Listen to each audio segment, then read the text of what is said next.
12টি বিভাগ, 64 জেলা, 500 উপজেলা, 4.5 সহস্রাধিক ইউনিয়ন, 87,000 গ্রাম। লাখো শহীদের রক্তে লেখা বাংলাদেশের নাম। চলো ঘুরে আসি বাংলাদেশ হৃদয়ের টানে, চলো দেখে আসি বাংলাদেশ, জেগে রাখি প্রাণে।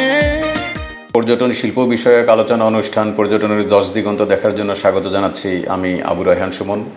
আজকে আমাদের মাঝে উপস্থিত আছেন একজন পর্যটন পেশাজীবী জনাব আমিনুর রহমান ভূঁইয়া। জনাব আমিনুর রহমান ভূঁইয়া, আপনাকে স্বাগত জানাচ্ছি আমাদের মাঝে। আসসালামু আলাইকুম। আবু রায়হান সুমন সাহেব আজকে আমাকে আলোচনার জন্য আহ্বান করেছেন। আমরা অত্যন্ত আনন্দিত আপনার এই পর্যটন 10 দিগন্ত অনুষ্ঠানে আলোচনার জন্য, এবং এখানে যারা উপস্থিত থাকবেন এই আলোচনা দেখার জন্য, শোনার জন্য সবাইকে আমি শুভেচ্ছা জানিয়ে শুরু করছি। আপনি অভিজ্ঞতায় যথেষ্টই সমৃদ্ধ একজন পর্যটন পেশাজীবী।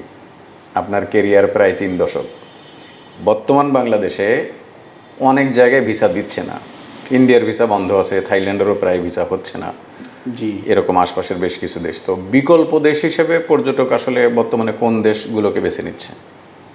বিকল্প হিসাবে থাইল্যান্ড তো সবসময় সবার যেতে চায়। কেন যেতে চায় এটা আসলে মানুষই বলতে পারবে কেন যেতে চায়। আসলে থাইল্যান্ডে অনেক কিছু আছে দেখার, বিচ আছে এবং তাদের আয়োজন আছে। বিচ তো আমাদের দেশেও আছে, কিন্তু আমরা সেইটাকে সেভাবে সাজাইনি, সেই জন্য আমাদেরটা আকর্ষণীয় না। আর ওদের বিচ কিন্তু এত বড় না, খুব ছোট, কিন্তু তবুও সেই বিচের প্রতি মানুষ আকৃষ্ট আছে, কারণ তারা সেটাকে সাজিয়েছে ভালোভাবে। আর শুধু মানুষ তো একটা দেশে শুধু মানে দেখার জন্য যায় না, যায় খাওয়া দাওয়ার জন্য, কেনাকাটার জন্য, সময়টাকে উপভোগ করার জন্য, যেটা বলে টাইম পাস। হ্যাঁ, তো প্রতিটা মুহূর্ত যদি দেখা যায় যে একটা লোক বা একটা পরিবার তার 5 দিনের মধ্যে দেখা গেল সে প্রতিটা মুহূর্তে সে ব্যস্ত থাকে, তাহলে সেই দেশটাকে তারা বেছে নেয়। থাইল্যান্ড সেজন্যই আসলে মানুষ বেছে নেয়, যে কেনাকাটাতে শুরু করে খাওয়া দাওয়া এবং ঘোরাঘুরি এবং আনন্দ সব দিক দিয়ে তারা কিন্তু এগিয়ে আছে। কিন্তু থাইল্যান্ডের তো এখন ভিসা দিচ্ছে না, মানে বেশ কিছুদিন যাবৎ একদম গণহারে ভিসা রিজেক্ট হয়েছে। তাহলে এখন মানুষ কোন দিকটা বিকল্প নিচ্ছে? এখন থাইল্যান্ড যদি না দেয় তাহলে জোর করে তো লাভ নেই। আমি বলবো যে থাইল্যান্ডের ইন্টারনাল কোনো একটা কাজ থাকতে পারে যার জন্য তারা এখন ভিসা দিচ্ছে না, কিন্তু তারা এখনও ডিক্লেয়ারও করছে না যে আমরা ভিসা দিব না, বাংলাদেশের ভিসা দিব না, এটা কিন্তু বলছে না। তার মানে কি, তারা কিন্তু ভিসা বন্ধ করে নাই, কোনোটা সাময়িক কোনো একটা তাদের সমস্যা আছে, এটা হয়তো তারা প্রকাশ্যে আনছে না, আর সেই জন্যই তারা আবার তাদের ইনকামটা বন্ধ করছে না। কারণ মানুষ যদি ভিসা যদি অ্যাপ্লাই না করে তাদের ইনকামটা বন্ধ হয়ে যাবে। একটা ভিসা ফাইল থেকে তারা 5,200 টাকা পায়, আর ডেলি যদি তারা 4,000 5,000 ভিসা ফাইল জমা হয় বা 10,000 ফাইল জমা হয়, তাহলে কয়েক লক্ষ টাকা তারা আয় করছে। এবং প্রতিটা দেশেরই কিন্তু আমি ইন্টারনেটলি জানি যে, বা আমার কেউ বলেছে যে প্রতিটা দেশের এমবিসি কিন্তু এখানকার টাকা দিয়েই কিন্তু তাদের ওই দেশের এমবিসির স্টাফদের খরচ মেটাতে হয়। হ্যাঁ, মানে লোকাল ইনকাম দিয়ে তারা এম্বাসির খরচ মেটাতে তুলে আনে। তো এখন যদি থাইল্যান্ড যদি বলে যে আমরা ভিসা দিব না, তাহলে তো দেখা যাবে এই রেসটা আরও 6 মাস 7 মাস 1 বছর মানুষ জেনে যাবে যে থাইল্যান্ড ভিসা দেয় না। তার মানে এই 6 মাস বা 1 বছর অনেকে থাইল্যান্ডের জন্য ভিসা দিবে না, ভিসা জমা দিবে না, কিন্তু হয়তো ভিতরে ভিসা দিচ্ছে। তার মানে এই জন্য তারা ডিক্লারেশনটা দিচ্ছে না, কারণ যে কোনো একটা প্রবলেম ভিতরে আছে তাদের দেশে, ওটাকে কাটানোর জন্য তারা ডিক্লেয়ার করছে না, কিন্তু এই জন্য তারা ভিসা দিচ্ছেন, এটা আমার অভিমত। হ্যাঁ, আর এখন যদি আপনি বলেন যে থাইল্যান্ড ছাড়া মানুষ কোথায় যেতে পারে, হ্যাঁ থাইল্যান্ড ছাড়া এটা শুধু থাইল্যান্ড না, যেমন ধরেন ইন্ডিয়ার ভিসা বন্ধ, ভিয়েতনামের ভিসা বন্ধ, দুবাই বন্ধ। এগুলোর বিকল্প হিসাবে পর্যটক কোন দিকে বেশি যাচ্ছে? এখন বেশিরভাগ পর্যটক যাচ্ছে নেপাল, শ্রীলঙ্কা, মালদ্বীপ, এদিকে বেশি যাচ্ছে। আচ্ছা, কারণ শ্রীলঙ্কা কিন্তু আসলে আমরা অনেক সময় আমাদের ধারণা ছিল না, শ্রীলঙ্কার যে একটা ভৌগোলিক যে সৌন্দর্য, তাদের যে তারা কিন্তু এই ট্যুরিজম দিয়ে কিন্তু এগিয়ে গেছে। তাদের দেশে কিন্তু একটা প্রায় গত 1 বছর আগে কিন্তু একটা তাদের দেশে একটা মানে অনেক চেঞ্জ আসছে, সরকার পরিবর্তন আসছে, 1-2 বছর আগে তাদের সরকার পরিবর্তন আসছে। হ্যাঁ, কিন্তু তবু কিন্তু তারা এটা কাটাই উঠছে, তারা রেভিনিউর দিকে সেটা কাটাই উঠতে পারছে। কি জন্য? তাদের ট্যুরিজমটা খুব শক্ত, হ্যাঁ, একসময় কিন্তু গার্মেন্টস ইন্ডাস্ট্রির জন্য বিখ্যাত ছিল শ্রীলঙ্কা। তো গার্মেন্টস ইন্ডাস্ট্রি যখন ওই দেশে বন্ধ হয়ে গেল, শ্রীলঙ্কার মধ্যে একটা গৃহযুদ্ধ হয়েছিল। ওই গৃহযুদ্ধের কারণে গার্মেন্টস ইন্ডাস্ট্রির যে মালিকরা তারা সেখানে আর মানে সেলানোর দায়িত্বটা দিত না, মানে এটা তো আসলে সেলানোর দায়িত্ব। হ্যাঁ, তারা এরপরে তারা ওদিক দিয়ে চলে গেল, খুব খারাপ অবস্থা। কিন্তু তারা কিন্তু শিক্ষিত জাতি, 100% শিক্ষিত, কিন্তু শ্রীলঙ্কানরা কিন্তু 100% শিক্ষিত। তো সেই হিসাবে আপনার ট্যুরিজমকে তারা বেছে নিল, এবং তাদের দেশে এমন অনেক জিনিস আছে যেগুলো নাকি আমরা জানিও না। অনেকে সবার কথা বলবো না, যেমন অ্যাডামস পিক কোথায়, এটা আমরা জানি যে আদম আলাইহিসসালাম, আমরা মুসলমানরা আদম আলাইহিসসালামকে খুব পছন্দ করি, কারণ আমরা মানে জানি উনি যে দিয়েই হচ্ছে যে আমাদের মানব সভ্যতার তো সেই যে প্রবাদে আছে যে আদম আলাইহিসসালাম যেখানে প্রথম পা রাখছিল বেহেশত থেকে আসার পরে, নামার পরে আল্লাহ তো পাঠাই দিছে তাদেরকে। তো সেটা কোথায়, এটা সবার একটা প্রশ্ন ছোটোবেলাকার, কিন্তু আমারও প্রশ্ন ছিল এটা কোথায়। তারপরে যখন একবার দেখতে গেলাম, দেখলাম যে এটা হলো, এটা আমি শ্রীলঙ্কা গেছি এই জন্যই যে আদম আলাইহিসসালামের পায়ের ছাপ দেখবো।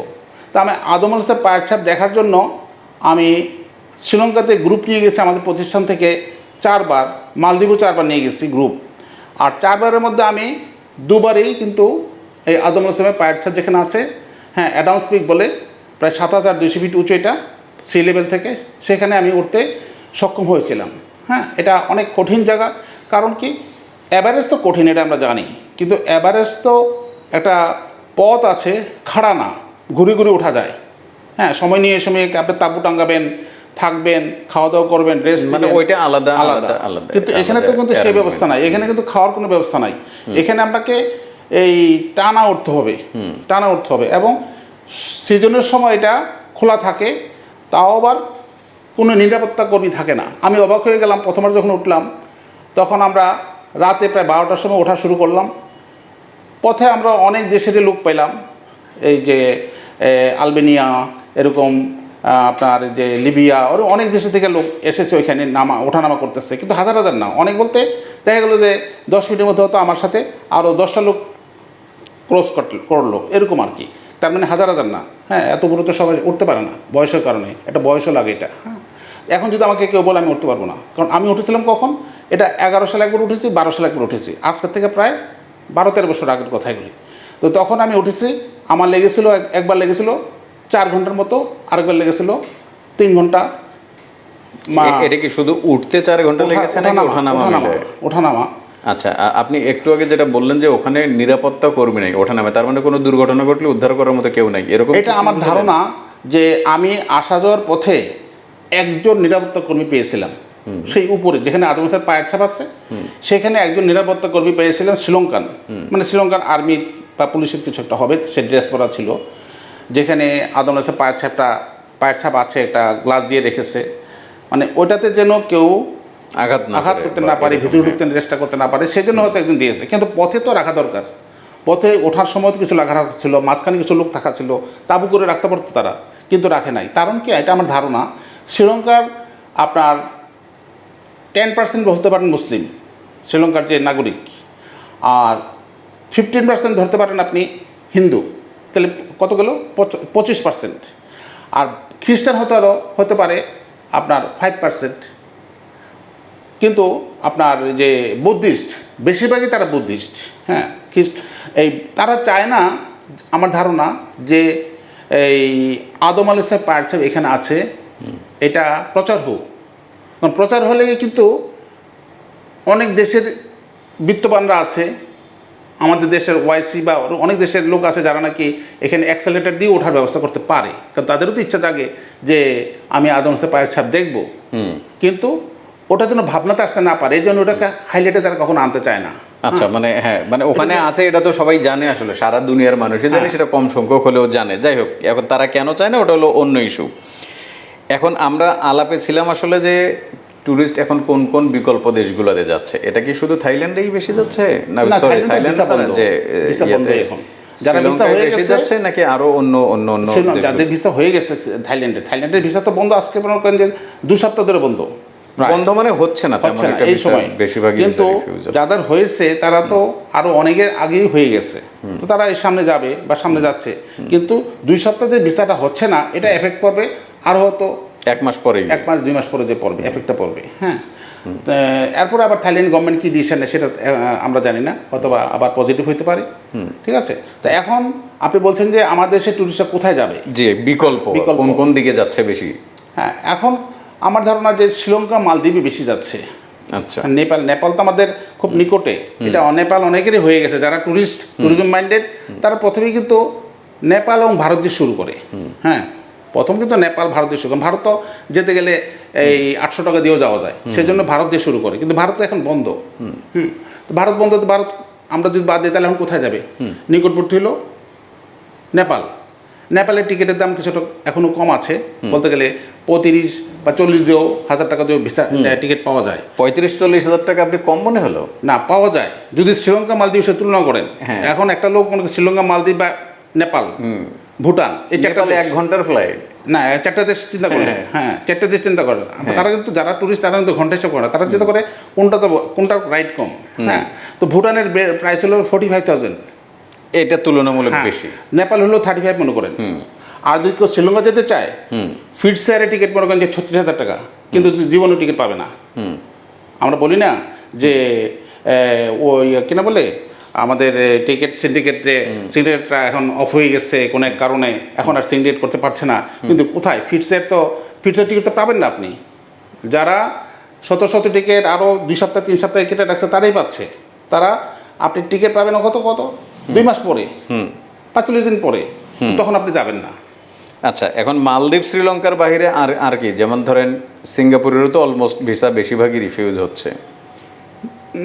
হ্যাঁ, সিঙ্গাপুর শুনেছি রিফিউজ হচ্ছে, কিন্তু আমাদের এই মুহূর্তে আমরা যতটুকু ফাইল জমা দিয়েছি আমাদের রিফিউজ হয় নাই। যাই হোক, তো আপনি বলছেন যে রিফিউজ হচ্ছে, মালয়েশিয়া তো মালয়েশিয়াও হচ্ছে, ভিসা হচ্ছে, সিঙ্গাপুর হচ্ছে, মালয়েশিয়া ভিসা হ্যাঁ, হচ্ছে। কিন্তু সিঙ্গাপুর যেতে পারে মানুষ, কিন্তু কত হলো কি খরচটা বেড়ে যায়। সিঙ্গাপুর কিন্তু আমাদের টাকার দাম বা টাকার মান যেটা বলি অনেক বেশি। হ্যাঁ, মানে করোনার পরে সিঙ্গাপুরের খরচটা আরো প্রায়, মানে আমার ধারণা যে ডাবল বা তারও বেশি হয়ে গেছে। সিঙ্গাপুর টিকিট কিনতে গেলে মিনিমাম আপনার 50 নিচে টিকিট পাওয়া যাবে না মিনিমাম। সিঙ্গাপুরের হোটেল খরচ অনেক, হোটেল খরচ বেশি, ঘোরাঘুরি খরচ বেশি, সেই জন্য সবাই কিন্তু সিঙ্গাপুরকে আগে টার্গেট করে না, টার্গেট করে প্রথম অবস্থায় আপনার নেপালের বাইরে ইন্ডিয়া, থাইল্যান্ড, শ্রীলঙ্কা, মালদ্বীপ, থাইল্যান্ড এগুলি করে। আচ্ছা, এখন ফিলিপাইন আছে, তারপরে আশপাশ আরো যে ফিলিপাইন যেতে ধরেন হয়তো ইন্দোনেশিয়া তো বোধহয় ভিসা দিচ্ছে নাকি? হ্যাঁ, ইন্দোনেশিয়া ভিসা দিচ্ছে, ফিলিপাইনও ভিসা দিচ্ছে। ফিলিপাইনের ভিসাটা স্টিকার ভিসা, এটা একটা প্লাস পয়েন্ট আমাদের দেশের ট্যুরিস্টের জন্য। ইন্দোনেশিয়ার ভিসা এখন স্টিকার ভিসা? হ্যাঁ, ইন্দোনেশিয়ার স্টিকার ভিসা, এটা একটা প্লাস পয়েন্ট, কিন্তু খরচ একটু বেশি। এখন ইন্দোনেশিয়ার খরচ কি ভিসার খরচ বেশি না টিকিটের খরচ বেশি? না, ভিসার খরচ তো আছেই। ইন্দোনেশিয়া ভিসা করতে গেলে আপনার প্রিমিয়াম প্রায় 15-16 হাজার টাকা চিন্তা করতে হয়। হ্যাঁ, 15-16 হাজার কিনতে। তারপর আরেকটা ব্যাপার হলো কি 1 মাসের উপরে তার সময় লাগে। প্রথম অ্যাপয়েন্টমেন্ট আনতে হয়, সেখানে লেগে যায় 8 থেকে 10 দিন। এবার অ্যাপয়েন্টমেন্ট আনা হইলো, যেদিন জমা দিতে বলবে সেদিন আপনি গিয়ে জমা দিলেন, সবাইকে যেতে হবে না, হয়তো একজন গার্ডিয়ান একজন গেলে চলে, কিন্তু আপনি জমা দিলেন সব ডকুমেন্টস। মানে গার্ডিয়ান মানে কি ফ্যামিলি থেকে একজন গেলে চলে, আর যদি গ্রুপ হয় যে বিভিন্ন তাহলে একটা লিখিত নিয়ে যাবে, সবার সিগনেচার নিয়ে যাবে, মানে অথরাইজ একজনকে দেওয়া হলো জমা দেওয়ার জন্য। তাহলে তো এখানে তারপরও কিন্তু 1 মাস লেগে যায় ভিসা প্রসেসিং। তাহলে অ্যাপয়েন্টমেন্ট যে চলে গেল 10 দিন, ভিসা পেতে লেগে গেলো আরো 30 দিন, তাহলে 40টা দিন চলে গেল, 40 দিন চলে গেল। তো এটা একটা অনেক সময়ের ব্যাপার। মানুষ তো দূরে চিন্তা করে না, মানুষ সবসময় চিন্তা করে যে ভালো লাগতেছে না ঘুরে আসে, এভাবে চিন্তা করে। হ্যাঁ, ঘোরাটা কোথেকে আসছে? ঘোরাটা আসছে কিন্তু আমরা হয়তো ভাবি যে ঘোরাটা একটা ইচ্ছে হইলো 6 মাস পরে ঘুর, না 6 মাস পরে কেন ঘুরবো আমি? ঘোরাটা কিন্তু মানুষের মনের ভিতর থেকে আসে। হ্যাঁ, এবং সে চিন্তা করে যে আমার এই সময়টা আমি ভ্রমণের জন্য রাখবো। আপনি আজকে হয়তো আমরা এই আধুনিক যুগে প্রবেশ করছি আমরা বলি, কিন্তু আজকে তো যদি আমরা 600 বছর আগে চিন্তা করি বা 300 বছর আগে চিন্তা করি, তাহলে দেখবেন যে ওই সময় কিন্তু ভ্রমণ ছিল, কিন্তু সাধারণ মানুষ এটা নাগাল পাইতো না। এটা পেতো কারা? ও রাজারা, হ্যাঁ, রাজারা রানীরাই এটার সুযোগ পেতেন। এই জন্য কিন্তু তারা বিভিন্ন পুকুরের মাঝে আবার দেখা গেছে কি তারা সেরকম স্নান করার ব্যবস্থা ব্যবস্থা করে রাখতো। হ্যাঁ, এটাও একটা ভ্রমণের অংশ। হ্যাঁ। তা আমরা কিছুদিন আগে একবার হয়তো একটা কথা বলি, মাইন্ড করবেন না, যেমন কিছুদিন আগে আমাদের যে তুরস্কের যে প্রেসিডেন্ট এরদোয়ান, হ্যাঁ এরদোয়ান সাহেব, উনি কোথায় গেলেন? উনি ওনার মানে ফ্যামিলি নিয়ে অবকাশে গেছিলেন। হঠাৎ করে ওইখানে একটা ওনাদের রাজ্যের একটা বা মানে দেশের একটা প্রবলেম সৃষ্টি হলো, উনি সেখান থেকে ফিরে আসলেন, চলে আসলেন। তাই উনি অবকাশে গেছে কেন? ওনার ব্রেনকে ঠান্ডা করার জন্য। ওনার মানে কাজের চাপে এত ব্যস্ত থাকে যে ওনাকে একটু রিল্যাক্স দরকার লাগে। তা আমরাও কিন্তু আমাদেরও সাধারণ জনগণ কিন্তু বুঝে যে রিল্যাক্স দরকার আছে, কিন্তু রিল্যাক্স করতে গেলে আবার একটু পয়সা লাগে, সময় লাগে। এই সময়টা বের করতে পারে না, সময় তো বের করতে পারে না। এই জন্য তারা এটাকে বলে যে ভ্রমণ। মানে আপনি বলছেন যে ভ্রমণ মানুষ হঠাৎ করে যায়, ভ্রমণ প্ল্যান করে যায় না? ভ্রমণ মানুষের হঠাৎ করেই মানে প্লেন জাগে, কিন্তু এখন পারিপার্শ্বিক অবস্থার কারণে আমরা এটাকে নির্ধারিত সময় ছাড়া আগাইতে পারি না। রাইট। তো এই যে যেমন এখন একটা ঈদের সিজন আছে, ঈদের সিজন, এই ঈদের সিজনে তো নর্মালি হয়তো ভ্রমণ প্যাকেজ বেশি বিক্রি হয় নাকি অন্য সময়? হ্যাঁ, এখানে হলো সময়ের কারণে। তো এখন এই ঈদ উল আজহা, যেমন আমরা অনেক সময় মনে করি যে শীত সিজন ভ্রমণের জন্য নির্দিষ্ট, অনেক সময় ভাবতাম, হ্যাঁ, কিন্তু এখন কি সেটা? এখন হলো শীত, গ্রীষ্ম, বর্ষা কিছুই দরকার নাই, শুধু সুযোগ পাইলে হলো। আপনি শুধু দেখবেন যে একটা সময় বের হলে একটা ভ্যাকেশন বন্ধ আছে, শুক্রবার শনি তো বন্ধই, সাথে দিন বৃহস্পতিটা বন্ধ থাকে, 3টা দিন বন্ধ পেয়ে গেলো, কক্সবাজার সব হোটেল বন্ধ হয়ে গেছে, মানে শেষ। তার মানে সময়ের ক্রাইসিস, টাকার ক্রাইসিস নাই, মানুষের সময়ের ক্রাইসিস বলে কিন্তু যেতে পারছে না। সময়টা পেলে একটা দিন 2টা দিন বেশি পেলেই কিন্তু ওই 2টা দিন আর সাপ্তাহিক বন্ধ 2 দিন, 2টা মিলে 4টা দিন হয়ে গেল। তো চলো।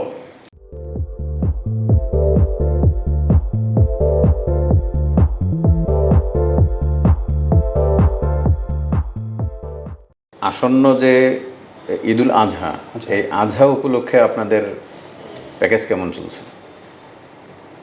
আসলে এবার একটু ব্যতিক্রম মনে হচ্ছে। মানুষ যেতে চায় বোঝা যাচ্ছে, কিন্তু মানুষ কি জন্য একটা, আমার মনে হয় যে একটা মানুষ ইচ্ছার বিরুদ্ধে কাজ করতেছে। মানে খরচ করতে চাচ্ছে না, খুব হিসাব নিকাশ করে এগোচ্ছে বোঝা যাচ্ছে। আচ্ছা, তার মানে অন্য বছরের তুলনায় এইবারের তাহলে বুকিং বোধহয় তাহলে তুলনামূলক কম মনে হচ্ছে। তাই কারণ আসলে কি, দেশে তো স্থিতিশীল সরকার নেই, যার জন্য এখন কিন্তু স্থিতিশীল সরকার থাকলে যে ব্যবস্থা, হ্যাঁ, যেমন আপনার আন্তর্জাতিকভাবে একটা স্বীকৃতি, এটা একটা দরকার আছে। হ্যাঁ, সেই স্বীকৃতি এখন আমাদের নাই, সাপোর্ট দিচ্ছে না, বা কোনো একটা ঋণ নিতে পারছে না। আচ্ছা না, কত রকম জটিলতা, এগুলি তো ওভারকাম করতে পারছে না। হয়তোবা আমাদের বিদেশের শ্রমিকরা আছে বলে আমরা বুঝতে পারছি না অভাবটা। বিদেশের শ্রমিকরা আছে, তারা বৈদেশিক ব্যাংকে ডলার পাঠাচ্ছে, যেটা বলে আমাদের আগে গার্মেন্টস ছিল হাই লেভেলে, এখন মানে যে এই সমস্ত বিষয়গুলো ট্যুরিজমে একটু এফেক্ট করতেছে বলে মনে হচ্ছে। হ্যাঁ হ্যাঁ। আচ্ছা, তো এখন হলো এই তাহলে আপনার শ্রীলঙ্কার, আমি তো ফেসবুকে যা দেখি মালদ্বীপ শ্রীলঙ্কার খুব বেশি প্যাকেজ বিক্রি হচ্ছে বলে আমার বিভিন্ন সামাজিক যোগাযোগ মাধ্যম দেখে আমার মনে হচ্ছে। আর আপনি একটু আগে কথায় যেটা বলছিলেন যে আপনার অ্যাডামস পিকে ওঠার একটা অভিজ্ঞতা আছে, ওই অভিজ্ঞতার মাঝখানে যদিও আমি অন্য প্রশ্নে চলে গেছিলাম, আপনার অভিজ্ঞতাটা যদি একটু বলেন। ওই 11 সালে যখন আমি একটা গ্রুপ নিয়ে নেপাল, শ্রীলঙ্কা, মালদ্বীপে যাই, হ্যাঁ, একটা গ্রুপে আমরা প্রায় 17 জন ছিলাম, প্রায়, হ্যাঁ 17 জন ছিলাম, হ্যাঁ 17 জন ছিলাম, আমি 17 জন ছিলাম। আচ্ছা, ওই গ্রুপে এক ভদ্রলোক ছিলেন আমাদের ঢাকা শহরের একজন অ্যাডভোকেট। তো উনি বললেন যে শ্রীলঙ্কা তো প্রথমটা মালদ্বীপ গেছি, তো মালদ্বীপ যাওয়ার পর উনি বললেন যে আমরা একটু ঘুরবো, মানে বিভিন্ন দ্বীপগুলি দেখতে চাই। আমরা তো সবগুলি দ্বীপে যাইতে পারছি না, আমরা শুধু মাফুসি আইল্যান্ডে গেলাম, হুলুমল আইল্যান্ডে গেলাম, তারও তো এখানে অনেক দ্বীপ আছে মনে হয়। তাহলে হ্যাঁ আছে, হুলুমলে তো ওদের মেইন শহর, হ্যাঁ হ্যাঁ, সিটি, মালদ্বীপ সিটি হলো মেইন, হ্যাঁ, সিটির পাশে হলো হুলুমলুটা, এটাও কিন্তু কৃত্রিমভাবে তৈরি। তখন কিন্তু আপনার এই হুলুমুলোটা কৃত্রিম হলেও তারা এরকম ওপেন করে ফেলছে, এটা বলতে চায়না গভর্নমেন্ট বা চায়না সহযোগিতা করেছে। আচ্ছা, মাটি ভরাট করে কৃত্রিমভাবে এটাকে দ্বীপটাকে একটা সমতল করে একটা বিশাল জায়গা করছে। তো এই মাফুসিটাও সেরকমই, কিন্তু মাফুসিটা তখন উদ্বোধন হয় নাই। আমরা তখন হুলুমুলো আইল্যান্ডে ছিলাম। তখন আমার এই 17 জনের মধ্যে এক ভদ্রলোক, ওনারা ছিলেন 7-8 জন। উনি বললেন যে মিস্টার আকিল সাহেব কিছুদিন আগে একটা ছবি পাঠাইছে আমার ইয়েতে, অনেক দিন আগে, 14 বছর আগের ছবি। আচ্ছা। ওনারা তখন গেছিলো ইয়েতে, কিনা বলে কায়রোতে গেছিলো, সেই ছবিটা পাঠাইছে 14 বছর পরে। তো আমার ক্যামেরা ছিল, কেন আমার ক্যামেরাতে আমি ছবি তুলি নেই বা তুললেও সংরক্ষণ করেন নাই তখন আমারটার মধ্যে অনেক যেই কারণে সব তখন তো এটা অনেক আগের কথা এগুলি, হ্যাঁ, এখন ওগুলিতে আর ছবি অনেক সময় নাই, কিন্তু উনি হয়তো সংরক্ষণ করে রাখছে বলে এই ছবিটা পাইছি। 14 বছর পরে উনি মানে কায়রোর ছবি পাঠাইছে। তো ওনারই একটা গ্রুপ, ওনারা 7-8 জন ছিল ওই গ্রুপে, শ্রীলঙ্কা মালদ্বীপ যখন যাই, ওনারা বললো কি আমাদের একটা মনের আগ্রহের কথা বলি, আমিন ভাই আমরা কোনো দ্বীপে তো যেতে পারলাম না, আমরা যদি একটা সি প্লেনে যেতে পারতাম তাহলে পুরা দ্বীপটার উপর দিয়ে একটা ঘুরে আসলেও বলতে পারতাম যে দ্বীপগুলো দেখে আসছি। দ্বীপে যেতে পারলাম না, সি প্লেনে গিয়ে অনেকগুলো দ্বীপ একসাথে দেখে আসলি এটা বলতে পারবে।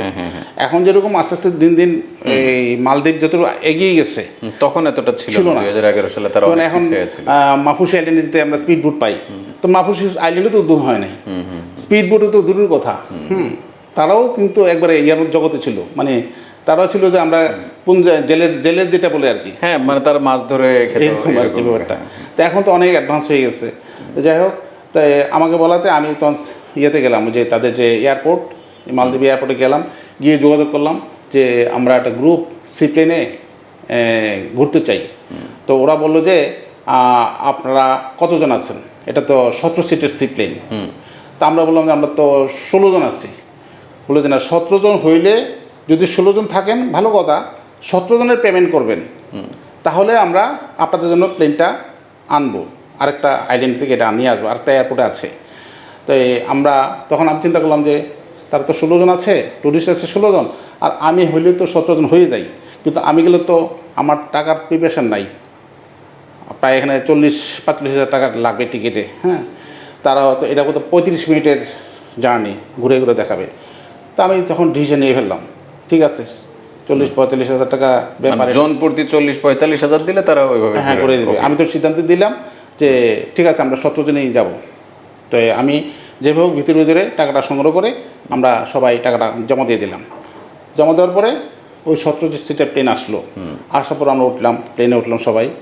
উঠে পুরা মানে সব দ্বীপ তো হয় না আসলে, এটা তো একটা ছোটো এলাকা না, মালদ্বীপের একটা বিশাল এলাকা। হ্যাঁ, প্রায় 1200 দ্বীপ। তো 1200 দ্বীপ তো আর একটা ছোটো প্লেন দিয়ে 30 মিনিটে 35 মিনিটে শেষ করা সম্ভব না। হয়তো 6-7টা দ্বীপের উপর দিয়ে এটা ঘুরে ঘুরে আসছে। হ্যাঁ, তো এতটুকু আমাদের দেখা আর কি। হ্যাঁ, তা আমার এখনও ভাল লাগতেছে যে ওই দিন যদি ওই ওনারা না বলতো যে আমরা যাব, তাইলে কিন্তু সি প্লেনে ভ্রমণটা আমার হইতো না। কিন্তু আমি কিন্তু জানতে চাইছিলাম আপনার অ্যাডামস পিকের ঘটনা। হ্যাঁ বলবো, হ্যাঁ বলবো, এই ট্যুরের কথা এটা। আচ্ছা, ও আচ্ছা, একই ট্যুরে গিয়ে শ্রীলঙ্কা মালদ্বীপ একসাথে। তো মালদ্বীপ তো আমরা প্রথম গেলাম, তখন কিন্তু আমরা যেতাম শ্রীলঙ্কান এয়ারলাইন্সে। হ্যাঁ, এখন তো আমরা অনেক সময় ফিটস এয়ার ইউজ করি, যেটা কম দামি এয়ারলাইন্স, এটা অনেকটা এয়ার এশিয়ার মতো, এটা পানিও দিবে না, কিছুই দিবে না। তখন বোধহয় শ্রীলঙ্কার না, ওদের নাম বোধহয় মিহিন লঙ্কা ছিল। হ্যাঁ, ওই শ্রীলঙ্কার একটা পার্ট। হ্যাঁ, শ্রীলঙ্কারই একটা, হ্যাঁ ওইটা পার্ট আর কি। তো এটাতে আমি গিয়েছি। তো ওখানে প্রথম তো মালদ্বীপ শেষ করলাম, শেষ করে আসলাম শ্রীলঙ্কাতে আসার পরে আমরা এই যে অ্যাডামস পিকে আমরা গিয়েছিলাম। তখন কিন্তু আমাদের এরকম টুকটুক এরকম ছিল না যে 3 রাত করে।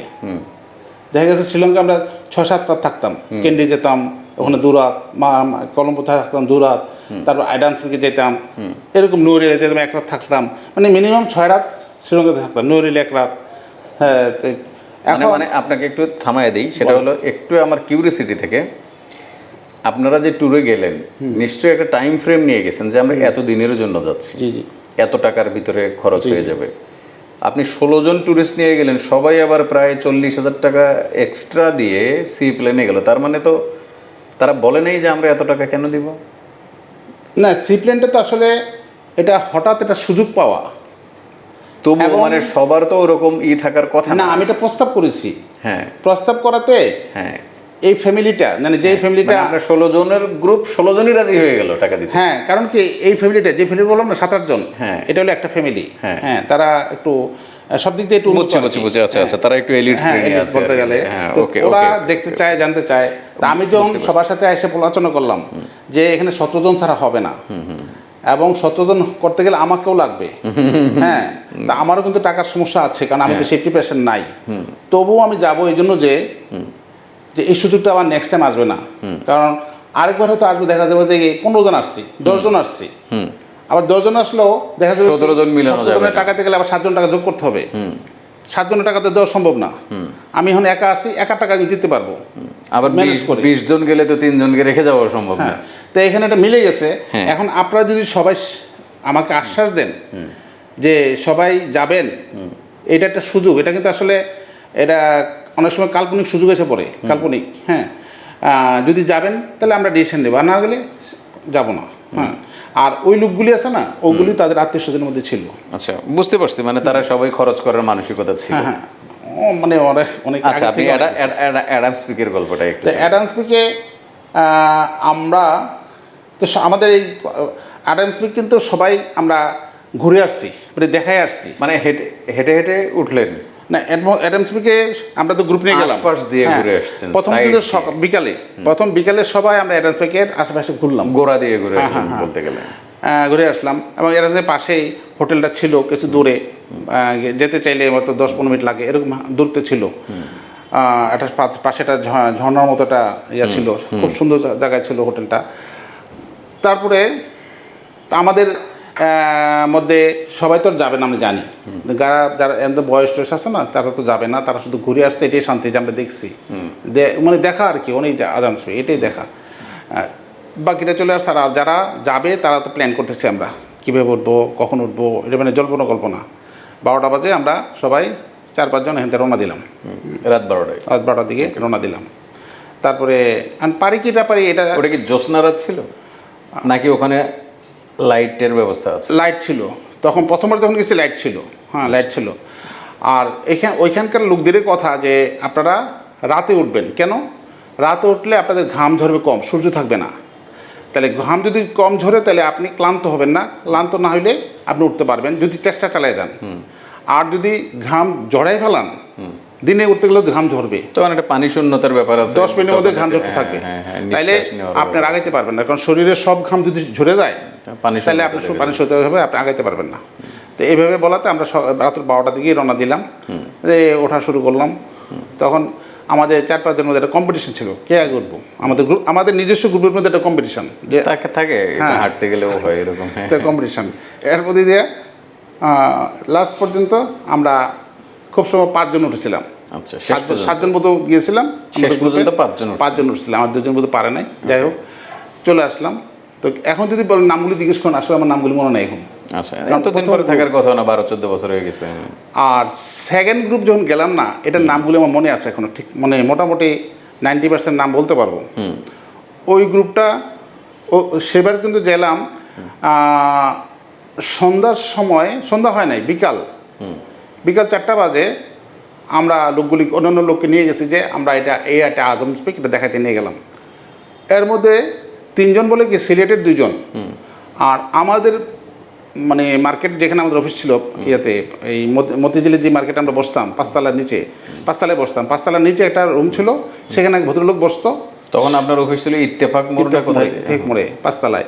ওই বিল্ডিংয়ের নিচে একটা ছেলে ছিল, সে বলে কি আর সিলেটের 2 জন, ওনারা বলে কি 3 জন। আমি বলি আমরা কিন্তু উঠবো। কি উঠবেন? এখন তো অফ সিজন, মানে আসলে তখন অফ সিজন চলতেছে। অফ সিজন মানে বৃষ্টি বাদলের সময়। এখন ওই সময় কোনো লোক ওঠে না। এমনকি আমরা তো প্রথমবার ওঠার সময় একটু দোকানপাট পেয়েছিলাম, যে একটা পানি কিনি, বা একটা পানির বোতল হতো যেটা আমরা কিনি এখানে 20 টাকা দিয়ে। হ্যাঁ, ওইটা ওখানে প্রায় 150 টাকা। হ্যাঁ, ওই উপরে, যেহেতু অনেক উপরে, তারও তো এটা নিয়ে উঠতে হয়। আবার সে কয়টাই বা বোতল বিক্রি করবে, এটা 2-4টা পরোটা ভাসতেছে, এরকম আমরা খেয়ে উঠছি একটু এনার্জির জন্য। আর ওখানে কিছু লাইট পাওয়া যেত, ওই লাইটটা ধরে রাখলে সামনের 5 ফিট দেখা যেত। কিন্তু সেকেন্ড টাইম যখন গেলাম, লাইটও নাই, ওই লাইটও নাই, ওই লাইটের দোকানও নাই, পরোটার দোকানও নাই, পানির দোকানও নাই, এমনকি রাস্তায় যে লাইট সেগুলিও বন্ধ। কারণ কি? অফ সিজন, সরকারিভাবে নিষিদ্ধ এটা। আচ্ছা, ঝুঁকিপূর্ণ যেহেতু বর্ষা। কারণ ওইখানে তখন বিশাল বিশাল ঘাস হয়ে গেছে, যাওয়া নিষেধ। আশেপাশে যে দোকানপাট একটা আছে নিচে, ওনারা বলে এখন যাবেন না, এখন হলো হাতির পাল নামতে পারে। হাতির পাল নামলে বুঝতে পারেন হাতি যেদিক দিয়ে যায় সেদিকে কি আছে তারা চিন্তা করে না, গর্ত আছে কি পাহাড় আছে নাকি ঝর্ণা আছে চিন্তা করে না, সামনে যা আছে পাড়ায় চলে যাবে। এটা হলো হাতির ধর্ম। এই জন্য এই মুহূর্তে যাবেন না, ওদিক দিয়ে হাতির পাল যেতে পারে যে কোনো সময়, আমাদের নিষেধ করতেছে। কিন্তু ওই তিনজন তো যাবেই। তা আমি চিন্তা করলাম যে কি করা যায়, একটা গাইড খুঁজলাম, লোকাল গাইড বললো যে না এখন আমরা যাওয়ার নিয়ম না, তাহলে আমার লাইসেন্স ক্যান্সেল হয়ে যাবে। তারাও তো একটা নিয়মের মধ্যে আছে, প্রশাসনকে ভয় পায় তারা। তো বাধ্য হইয়া আমি সিদ্ধান্ত নিলাম যে ওরা যখন যাবে, একটা দুর্ঘটনা পড়লো তো আমার দোষ আসবে, তখন আমি তাদের সাথে গেলাম। তখন মোবাইলের আলোটা ছিল আমাদের, মানে মোবাইলের আলো। তো এই মোবাইলের আলো দিয়ে কিন্তু আমরা চারজন মধ্যে সিদ্ধান্ত নিলাম, একজন মোবাইলের আলো জ্বালালে আর তিনজন বন্ধ রাখবো। মানে চার্জের ব্যাপার আছে, হ্যাঁ চার্জ শেষ হয়ে যাবে। হ্যাঁ, তো এক পথে যে দেখি যে কুকুর চারটা আমাদের পিছু পিছিয়ে যেতেছে, কুকুর। হ্যাঁ, মানে চারটা কুকুর আমাদের পিছু পিছিয়ে রওনা দিচ্ছে। তখন আমাদের সাহসটা বেড়ে গেল। সন্ধ্যা হয় কেন কুকুর দেখে তো ভয় পাওয়ার কথা না, ওইগুলি আমাদের পাহাড় আমাদের সাথে সাথে যাইতেছে, কোনো মানে আমরা যেন তাদের বন্ধু। তো অনেকেই বলতেছে কি আমাদের পাশের লোক, আমরা যারা গেছিলাম বললো যে এটা জিন। হ্যাঁ, জিন হইতে পারে, নাহলে আমাদেরকে সাপোর্ট দেওয়ার জন্য যাচ্ছে। হ্যাঁ, উপরে নিয়ে গিয়ে ধাক্কা দিবে। হ্যাঁ, আবার অন্যদিকে কেন ঘেউ কিন্তু আমাদের দিকে করতেছে না, ঘেউ করছে অন্যদিকে। মানে আমরা হলাম তার বন্ধু, এরকম ভাব দেখা যাচ্ছে। আচ্ছা, ঠিক উপর পর্যন্ত গেল আমাদেরকে গিয়া। মানে কি একদম উপরে চলে গেলেন? হ্যাঁ, আমরা আস্তে আস্তে একবারে টপে চলে যাওয়ার আগে দিয়ে আর কি একটা জায়গা আছে একটু সমতল। হ্যাঁ, ওখানে যাওয়ার পর এক ভদ্রলোক সিলেটেরই, খুব সব রিয়াজ নাম। হ্যাঁ, সে বলতেছে কি ভাই আমি আর যাবো না। কি হয়েছে? তার পায়ে মাসুল শক্ত হয়ে গেছে, এখন যাবে না। তো বললো যে আমাকে এখানে রেখে যান, আমি এখানে বসে থাকবো, আপনারা উঠে আসেন। হ্যাঁ, তো আমরা সিদ্ধান্ত নিলাম যে না, এখানে রেখে গেলে আইসাতে বুঝে সে নাই, হয়তো হাতির পাল বা বানর তাকে একটা মানে সে সে হয়তো পাহাড়ে লাফ দিয়ে পড়ে যাবে, পিছিয়ে দেখে পড়েই গেছে। তা আমরা তো খুঁজতে পারবো না, পরে দেখা যাবে হারাই গেছে। এটা সিদ্ধান্ত কি হারাই গেছে। হ্যাঁ, পরে দোষটা হবে কি প্রাইম ট্যুরিজমের, যে প্রাইম ট্যুরিজমের সাথে গিয়ে লোকটা হারিয়ে গেছে। হ্যাঁ, এইটাই সংবাদে আসবে। তা আমি সিদ্ধান্ত নিলাম না, এটা হবে না, আপনি আমাদের সাথে যাবেন, প্রয়োজনে আমরা আপনাকে কাঁধে করে নিয়ে যাব। তো ওনার সিলেটের এক বন্ধু আর আমি এলাম প্রাইম ট্যুরিজমের, ওনার পাটা এক পা উঠায় রাখছে, আরেক পা দিয়ে আস্তে আস্তে এই কঠিন রাস্তা আমরা উঠেছি একবার লাস্ট পয়েন্ট পর্যন্ত। হ্যাঁ, ওনাকে ছাড়ি নেই আমরা। অনেক বড় ব্যাপার, হ্যাঁ অনেক বড় ব্যাপার, এটা অসাধ্য সাধন করছেন দেখা যায়। হ্যাঁ হ্যাঁ, তারপরে এই ব্যাপারে আসার সময় আমরা মোটামুটি ওনাকে রেস্ট নিলাম, একটু রেস্ট দিলাম যে আপনি রেস্ট নেন, এখন পাটা একটু মেসেজ করে ঠিকঠাক করেন, কিন্তু এখন আর আমরা দেরি করবো না, কারণ অনেক রাতে পৌঁছানোটা ঠিক হবে না। বেশি রাত পৌঁছলে আমাদের ইয়াতে মানে মোবাইলে চার্জ থাকবে না।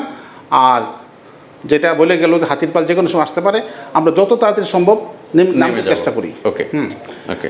তারপরে আমরা সিদ্ধান্ত মোতাবেক নেমে আসলাম, সাথে সাথে কুকুরকে তো আসলো, আবার আসলো আমাদের সাথে সাথে আসছে। এরপরে দোকানদার বললো কি, ওই স্থানীয় দোকানদার বললো যে আমরা কুকুরগুলো আমাদের সাথে সাথে গেছে, আর কুকুরগুলো আমাদের সাথে সাথে বলছে কি আসলে কি ওই অনেক সময় অনেক পর্যটক ওদেরকে খাবার দেয়। তো ওরা যে গেছে আপনাদের খাবার ধারণা যে তারা ঘুরে আসে খাবার দিবে। হ্যাঁ, তা আমরা তাদের খাবার দিলাম।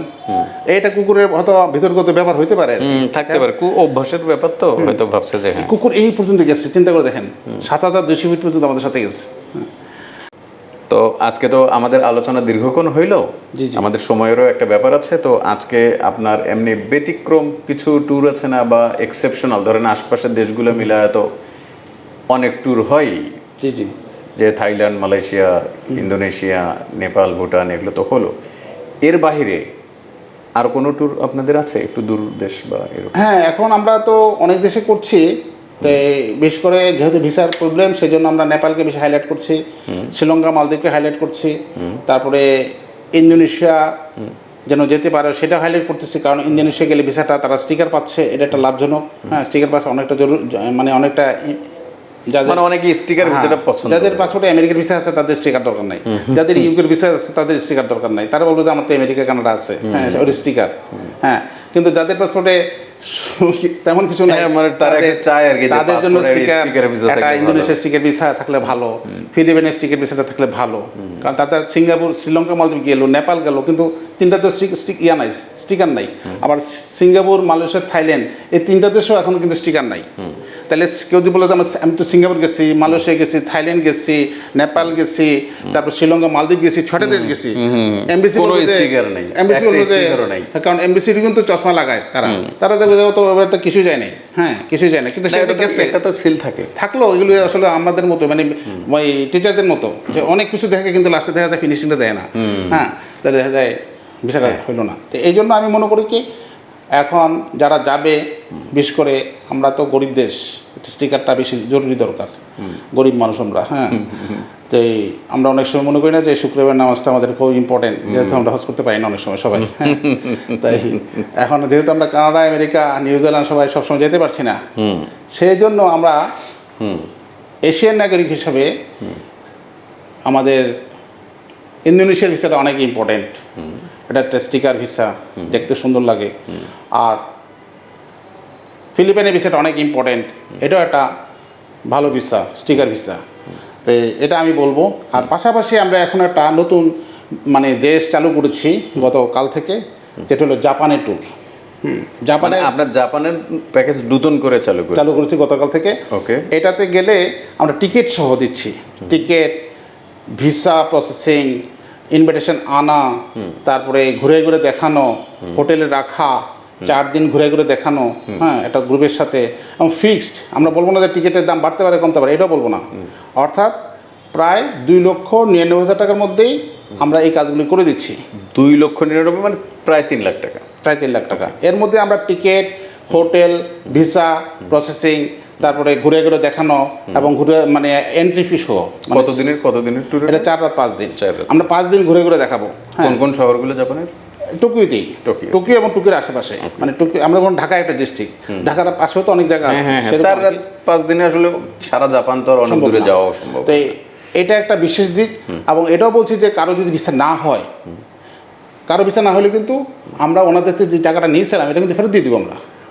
আমরা ভিসার গ্যারান্টি দিচ্ছি, ভিসাতে ইনশাল্লাহ হবে। ভিসা ফির জন্য এখানে তো ভিএফএস এর একটা ফি আছে। হ্যাঁ, আমি বলি আপনাকে, যখন আমাদেরকে কোনো ক্লায়েন্ট পাসপোর্ট দিবে, তার সাথে আমরা কিছু টাকা নিলাম, নিয়ে ওনার ওখান থেকে আমাদের জাপানে যারা কাজ করছে তাদের থেকে আমরা ইনভিটেশন আনলাম। এই ইনভিটেশনটা দিয়ে, তার যে ডকুমেন্টসগুলি দিয়ে, ব্যাঙ্ক স্টেটমেন্ট যেগুলো আছে, কিন্তু অবশ্যই কিন্তু ওনার যে কোনো দেশ, 2টা দেশে ঘোরা থাকতে হবে রিসেন্টলি। উনি যদি বলে যে না আমার খালি পাসপোর্ট, না খালি পাসপোর্ট নেবো না, একটা দেশের হবে না, মিনিমাম 2টা দেশ থাকলেই আমরা এটাকে পজিটিভ মনে করবো, ভিসা হবে। আমরা মানে ফাইলটা রেডি করলো, রেডি করে ভদ্রলোকের হাতে দিব। এর মধ্যে ওনার অ্যাপয়েন্টমেন্টও চলে আসবে, উনি জমা দিবে, নিজে জমা দিবে বিএফএসে। হ্যাঁ, বিএফএসে খরচ হলো এখানে 1900 টাকা জমা দিবে, এটা নিজে প্রায় 2,000 টাকা। হ্যাঁ, 1900 টাকা, এটা কিন্তু আমাদের মধ্যে না, এটা উনি দিবে। তারপরে যদি কেউ বলে যে ভিসা হয় নাই, আমরা ওনার থেকে যা টাকা নিয়েছিলাম, মানে আমরা তো প্রথমত আর 3 লাখ টাকা নেবো না, আমরা তো প্রথম তার থেকে মানে অ্যাডভান্স অ্যামাউন্ট যেটা নিয়েছেন ওটা পুরোটাই ফেরত দিয়ে দেব। 1 টাকা আমরা রাখবো না, মানে 25,000 টাকা ফেরত দিয়ে দেবো। আর ওনারা তো লস বলবে কি, যদি ভিসা না হয় 1900 টাকা লস। ওই যে উনি যে ভিএসপিএস টাকা দিল, 1900 টাকা লস। আমারও কিন্তু ভিতরে লস হয়েছে, সে কিন্তু সেটা আমরা কাউকে দেখাবো না, আমরা এটা মেনে নিব। কিন্তু আমরা বলছি যে ভিসার গ্যারান্টি, এটার অর্থ ভিসার গ্যারান্টি। হ্যাঁ, এবং এটা 1 মাসের মধ্যে উনি ঘুরে আসবে। এখন যদি কেউ বলে যে আমি তো জাপানের মেসেজ ফাইল জমা দিয়েছি, অ্যাপয়েন্টমেন্ট নিতে, হ্যাঁ, অ্যাপয়েন্টমেন্ট নিতে একসময় 2 মাস লেগে যায়। নিজে ফাইল জমা দিয়ে গেলে 2 মাস লেগে যায়। তারপরে ভিসা জমা দিল, ভিসা জমা দেওয়ার উপর দেখা বলে কি আপনি তো 5 দেশ নাই, ভিসা রিফিউজ করে। মানে অনেক সময় বলে যে আপনার তো খুব বেশি ট্রাভেল করা নাই, এরকম করে ফেরত দিই। মাঝখানে অনেকগুলো টাকা নষ্ট হলো। আবার প্রিমিয়াম সার্ভিস লাগে, প্রিমিয়াম সার্ভিসে গেলে আবার দেখা যায় 5,000 করে না কত করে জমা দেওয়া লাগে, তো অনেকগুলো টাকা নষ্ট হয়। হ্যাঁ, কিন্তু আমরা যদি এভাবে করে দিই তাহলে আমার বেশি টাকা নষ্ট হবে না। হ্যাঁ, উনি আমাদেরকে 25,000 টাকা দিয়ে টেস্ট করতে পারতেছি, ভিসাটা হলো কি হলো না, আর হলেই তো বাকি টাকা দিবে, না নিলে আমরা বাকি টাকা নিচ্ছি না। উনি 25,000 টাকা দিয়ে আমাদেরকে টেস্ট করতে পারে ভিসাটা হলো কিনা, হওয়ার পরে উনি যাবে। বুঝতে পেরেছি। তার মানে আপনার জাপানের প্যাকেজ হচ্ছে ধরা যাক 3 লাখ টাকা, আপনি অ্যাডভান্স নিচ্ছেন প্রথমে 25,000 টাকা, যদি তার ভিসা না হয় তাহলে এই 25,000 আপনি পুরোটাই ফেরত দিয়ে দেবেন। আর জাপানের 4 রাত 5 দিনের 4 রাত 5 যে দিনের প্রোগ্রাম, সুন্দর সুন্দর একটা প্রোগ্রাম। ওনার শুধু খরচ হবে, লাঞ্চ ডিনারটা লাগবে নিজের, আর ভিসার জন্য 1900 টাকা গেল, এই দুটো আমার নিজের। ভিএফএস চার্জ যেটা, সেটা উনি তো ওখানে গিয়েই দিতে হবে, যেটা আর লাঞ্চ ডিনারটা আপনি নিজে করবে, এছাড়া আর কোনো খরচ নেই। আচ্ছা, প্যাকেজে তাহলে সারা পাচ্ছেন বোধহয় ভালোই নাকি? হ্যাঁ, মোটামুটি অনেকেই যোগাযোগ করছে। কত এই কামিং এই সামনে তো সপ্তাহটা শুরু হচ্ছে, এই সপ্তাহে তো 10-12টা। এটা কি গ্রুপ ট্যুর করবেন? মানে না, এটা দুজন হলেই যে কোনো দুইজন হলেই করা যাবে। ওকে ওকে, তাহলে তো সুন্দর। জি জি। তো আশা করি আপনার জাপান প্যাকেজ তাহলে বাংলাদেশ মার্কেটে খুব হিট করবে। আশা করছি, আসলে আমাদের চেষ্টাটাই তো করতে হয়, চেষ্টা ছাড়া তো আমাদের কোনো উপায় নেই। জাপান পর্যটকদের কাছে পছন্দেরও একটা দেশ জাপান, কারণ অনেকেই তো আশপাশের দেশগুলো ঘোরা হয়ে গেছে। থাইল্যান্ড হয়তো ভিসা দিচ্ছে না এখন, কিন্তু অনেকেই তো ঘুরে গেছে। ইয়েস। হ্যাঁ, তারপরে হচ্ছে এইভাবে ভিয়েতনাম বা আশপাশের দেশ তো অনেকেরই ঘোরা হয়ে গেছে, তারা আসলে একটু দূরে বা আরও একটু ভালো দেশে যেতে চায়। আশা করি আপনার জাপান প্রোগ্রাম অনেক ভালো হবে। আশা করছি ইনশাল্লাহ, আপনাদের দোয়া থাকবে। আর আমাদের যে আমাদের ট্যুরিজমের সাথে যে যারা জড়িত, সবারই সাপোর্ট লাগে আসলে, এককভাবে কিন্তু কিছু হয় না। না, এককভাবে কিছু হয় না। কেউ যদি বলে যে আমি অনেক জোরে দৌড় দিয়েছিলাম এই জন্য ফার্স্ট হয়ে গেছি, কিন্তু লাস্টে কিছু হবে না যদি আশেপাশের লোকগুলি তাকে হেল্প না করে। হ্যাঁ, এরকম আমাদের দেশে হয় আর কি। দৌড়ে দৌড়লে হবে না, মানুষের সহযোগিতা লাগবে, সহযোগিতা লাগবে, দোয়া লাগবে। এই অনুষ্ঠানে আপনি আমাদের ডেকেছেন, এই জন্য আসলে আমরা আমার কথাগুলি বলতে পারছি। তার আপনার প্রতি এমনি আমরা কৃতজ্ঞ। মাঝে মাঝে থ্যাংক ইউ। আমিও কৃতজ্ঞ, আমার ডাকে এসে আপনারা গল্পগুলো বলেন, কষ্ট করে আসেন, সময় দেন, শ্রম দেন, এর জন্য আমিও কৃতজ্ঞ। তা আশা করি ভালো থাকবেন সবাই। আর দর্শকদের উদ্দেশ্যে বলছি, আপনারা আমাদের মাধ্যমে ঘুরলে আমাদের যে একটা 30 বছরের পুরনো একটা প্রতিষ্ঠান প্রাইম ট্যুরিজম নেটওয়ার্ক, এইটাকে আমরা টিকিয়ে রাখতে পারবো।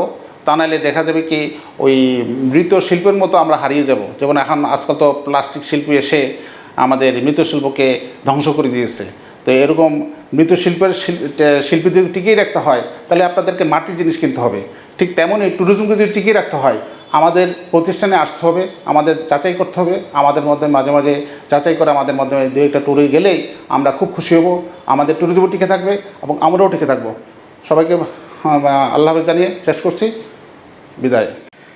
সম্মানিত দর্শক, এতক্ষণ খুব মনোযোগের সাথেই আশা করি আমিনুর রহমান ভূঁইয়া সাহেবের কথাগুলো শুনলেন। উনি প্রাইম ট্যুরিজম নেটওয়ার্ক থেকে আমাদেরকে অনেক আশার বাণী শোনালেন। তো সাম্প্রতিক সময়ে হয়তো বাংলাদেশ থেকে অনেক আশপাশের বেশ কিছু দেশের ভিসা বন্ধ আছে।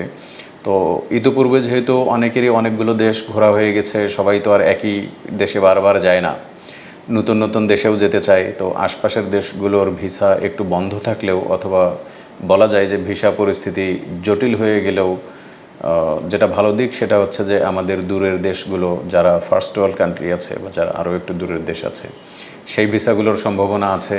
আমরা আশা করি আপনারা সেই সব দেশের ভিসাগুলো, পলিসিগুলো ভালো মতো জেনে অ্যাপ্লাই করে ভিসা নিয়ে সেই সমস্ত দেশ থেকে ঘুরে আসবেন। সবাইকে ধন্যবাদ জানিয়ে আজকের মতো এখানেই শেষ করছি। চলো ঘুরে আসি বাংলাদেশ, হৃদয়ের টানে, হৃদয়ের টানে। চলো দেখে আসি বাংলাদেশ, জেগে রাখি প্রাণে, জেগে রাখি প্রাণে। পর্যটনিয়া, ভ্রমণ পিয়াসীদের জন্য উন্মুক্ত দুনিয়া।